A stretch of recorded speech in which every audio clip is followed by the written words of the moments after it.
검찰이 어제 이른바 대장동 3인방으로 불리는 사람들이죠. 김만배, 남욱, 정영학 이렇게 세 사람을 배임 혐의 등으로 기소를 했습니다. 배임 액수는 이전에 유동규 씨 기소할 때보다 좀 커졌는데요. 최소 650억에서 1,800억 정도로 커졌다고 합니다. 아무튼 검찰의 이런 수사 결과 어떻게 평가하는지 여야 평가가 궁금한데요. 지금부터 차례로 연결해서 입장 들어보겠습니다.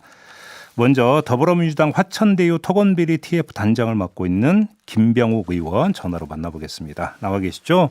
네, 안녕하세요. 김병욱입니다. 네, 일단 총평부터 부탁드리겠습니다. 어떻게 평가하십니까? 어제 검찰의 기소에 대해서는 대단히 만족스럽지 못하고 네. 아쉬운 부분이 너무 많다고 생각합니다. 예. 제가 기회 있을 때마다 대장동 사건의 핵심은 어디에서 돈이 들어왔고 이 돈이 누구의 주머니에 들어갔느냐 이 핵심이라고 누차 말씀드렸잖아요. 네.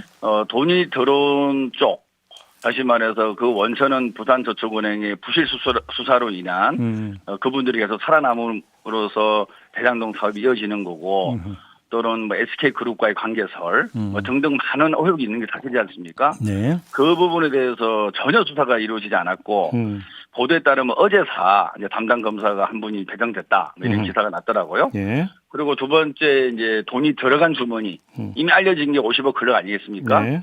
50억 클럽인데 그 50억 클럽의 주인공인 곽상도 전 의원, 박영수 전 특검, 네. 그다음에 이영재 변호사를 비롯한 많은 고문들 이분들에 대해서 한 번도 소환을 하지 않았습니다. 예. 그리고 뒤늦게 압수수색만 한 번 했는데요. 예. 이러한 돈이 어디서 들어왔고 이 돈이 누구의 주머니에 들어갔는지에 대해서는 전혀 수사가 이루어지지 않고 중간에 화천대유에서 일어났던 여러 가지 로비와 금품 수수, 배임 이 부분만 갖고 기소를 한 거 아니겠습니까? 예. 그래서 아직도 검찰의 수사가 아주 많이 미진하고 돈의 출처 그리고 돈의 귀착점 이 부분에 대해서 반드시 진실 규명이 돼야 된다라는 게 제 입장입니다. 아무튼 그 기소 내용의 핵심은 배임 혐의잖아요. 이 배임 혐의에 대한 수사 결과는 어떻게 평가하십니까? 배임 혐의 수사 결과는 뭐 나름대로 검찰 입장에서는 노력을 한 것 같고요. 예. 그리고 저희 입장에서도 그러한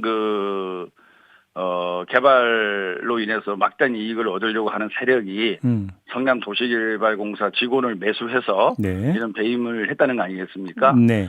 이 부분에 대해서는 저희도 좀 아프게 생각하고 우리 이재명 후보도 그런 입장을 밝혔지만 네. 관리자로서의 책임 또는 그러한 공직자들의 일탈 행위가 있어서는 안 된다라고 수차 직원들에게 강조를 했음에도 불구하고 네. 이러한 그 불법 행위를 막지 못한 것에 대해서 국민들에게 죄송하게 생각하고 사과드린다 그 말씀을 드리는 것은 분명하고요. 알겠습니다.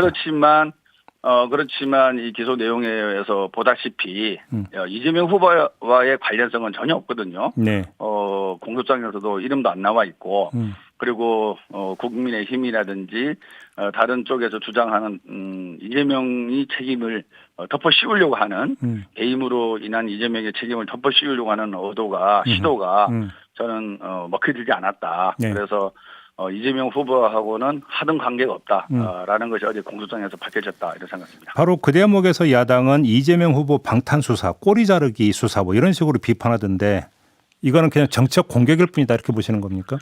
그렇죠.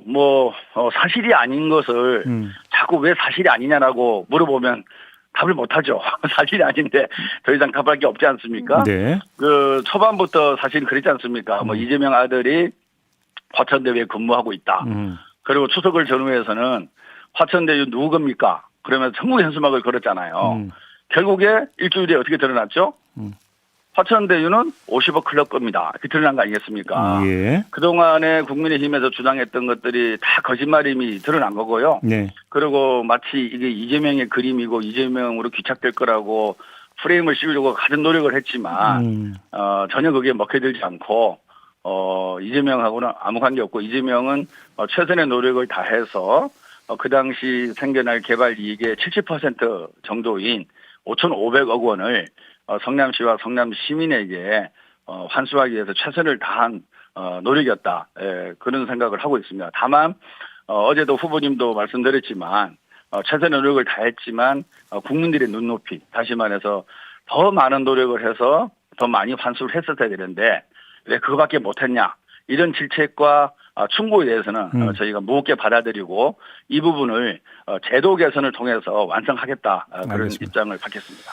그 국민의힘의 김은혜 의원이 어제 국토위 회의 과정에서 2015년 공모지침서 작성 과정에서 이재명 당시 성남시장이 민간 수익을 더 줘야 한다는 취지로 강조했다는 진술을 검찰이 확보했다는 제보를 받았다고 주장을 했는데요. 어떤 말씀 주시겠습니까? 이런 주장에 대해서? 그렇죠. 자꾸 그런 부분이 이제 자꾸 이 가짜 뉴스를 양산하고, 그러니까 검찰로부터, 근데 검찰로부터라는 것도 증거가 없는 거 아니겠습니까? 검찰이 발표한 게 아니잖아요. 네. 검찰로부터 그런 진술을 받았다는 것을 누구로부터 또 제보를 받았다. 그건 누군지도 모르는 거죠. 네. 네. 예, 그래서 정말로 우리가 오죽하면 그 매책 특권을 제한하자라는 게 우리 국회의원들 스스로 지금 얘기 나오는 부분이지 않습니까? 면책 특권. 예. 그래서 진짜 면책 특권 뒤에서 숨어서 아무 말 대잔치 하는 이런 나쁜 버릇을 우리 국회의원들 스스로 네. 고쳐야 된다고 생각합니다. 최소한 이렇게 국민들의 관심이 많고 그리고 국민들이 예민하게 바라보는 사안에 대해서는 우리가 국민의 대표 아니겠습니까? 네. 그리고 많은 국민들이 국민을 대신해서 더 일을 잘해달라고 뽑아준 우리가 대리인인데요. 네. 우리가 대리인이 그 국민들의 품격에 맞게끔 상대방을 공격하는 것도 좋지만 최소한 증거와 그다음에 누구로부터라는 제보자 정도는 우리가 밝히면서 네. 공격을 하고 공략을 하고 자기가 공격한 것에 대해서 국민의 동의를 얻어내가고 네. 이런 자세가 필요하지. 아무런 근거 없이 어디로부터 또 어떤 얘기를 했다라는 또 제보를 받았다, 이런 몇 단계에 걸친 이런 그 문법으로 국민을 현혹하는 일은 국회의원들이 자제를 해야 되고요. 정말 김은혜 의원이 자신 있다 그러면 공개적인 장소에서 있는 그대로를 공개하고 우리를 공격해 주시면 저희가 잘 대응을 하도록 하겠습니다. 알겠습니다. 지금으로서는 대꾸할 일고의 가치가 없다고 생각합니다. 알겠습니다. 이제 검찰 수사에 대한 평가를 들었는데 지금 이제 예. 돈이 들어온 곳과 흘러간 곳에 대한 수사는 아예 손도 안 댔다고 말씀을 하셨잖아요. 예, 정말 답답합니다. 그러면 이거는 특검이어야 된다고 보시는 겁니까?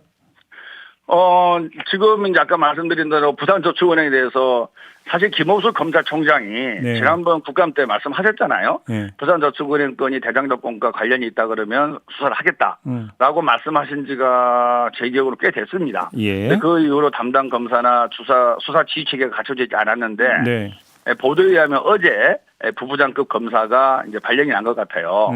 그래서 이제 부산저축은행이 대장동과 관련이 상당히 크고 그때 당시에 수사과장이었던 윤석열 수사과장의 봐주기 수사, 부실 수사가 이 대장동 건의 시발이었다. 그리고 그 시발인 원인은 그 당시에 피의자 참고인이었던 조우영 씨의 변호인이던 박영수 특검입니다. 그리고 박영수 특검하고 윤석열 전 검사는 특수관계인 건 이미 다 알려져 있는 사실이고요. 이런 것들이 다 엮여서 그 당시에 봐주기 수사, 부실 수사가 된 거고 그 세력들이 남아서 대장동 개발에서 큰 이득을 얻기 위해서 여러모로 이를 기획을 했다, 이런 생각을 하고 있습니다. 그래서 돈이 들어온 것의 핵심은 부산저축은행의 부실 수사고 당연히 대장동 사건에 관련된 특검을 한다고 하면 그 특검의 수사 범위에는 부산저축은행의 부실 수사는 첫 번째로 반드시 들어가야 된다고 생각하고 있습니다. 알겠습니다. 마지막으로 이 점을 좀 여쭤볼게요. 개발이익 환수법 처리가 계속 공전되고 있는데요, 국회 국토위에서 이 문제 지금 어떻게 풀어야 된다고 생각하십니까?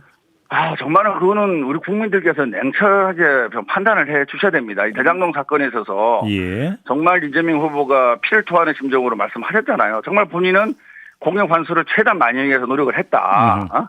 그럼에도 불구하고 직원 일탈 이런 부분이 있는 것에 대해서 사과를 드리는데 본질은 뭐냐 그러면 민간에 남겨뒀을 때는 훨씬 더 민간에게 이익이 많이 돌아가는데 당신이 노력해서 나름대로의 실용 정치를 한 거 아니겠습니까? 민간 5대5로 타협을 한 거죠.